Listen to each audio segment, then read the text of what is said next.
Ghosts, Shadows, and Monsters. My Childhood. Chapter 1. What is fear? People say it's a state of mind, something the brain creates. The Hollywood actor Will Smith, in one of his movies, says, danger is real, but fear is a choice. People say ghosts and monsters are not real and that they only exist in storybooks.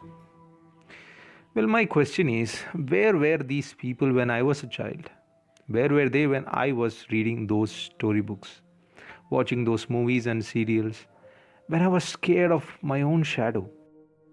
I have often seen people laugh at small kids because they get scared so easily. But the worst is when they make fun of us when we are older, reminding us and all others about our childhood fears. But wait till you meet their parents that you realize that you managed fear much better than those elders. The truth is that fear is like acne, it comes to everyone. For some, it goes with age, but for some, it stays forever. I was born into an era that was under construction. Things were constantly changing, and there was nothing that was perfectly perfect. The time before, that is, the time my parents were born into, was more stable. People lived a steady life. Let it be technology or infrastructure, everything was similar all around the country except for some big cities. But as I said, my time was the time of change.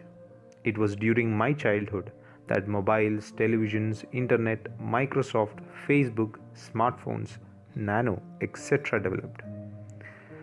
My batch was the last to write the compulsory 10th board exams and the last ones to write the AIEEE exam. Now they have changed the name, I think. I have seen the time when mobiles were considered a status symbol owned by only the rich, and now it has become so common that many people own more than one, and today it's not just a device for communication either.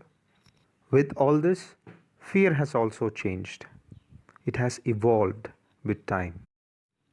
When my father was a child, fear was not as visual as today. Ghosts and monsters didn't had a clear face for reference. Most of the things then were verbal. There were detailed descriptions, but the looks depended on the imagination of the person, and that changed from person to person. Every village and locality used to have their own stories and myths.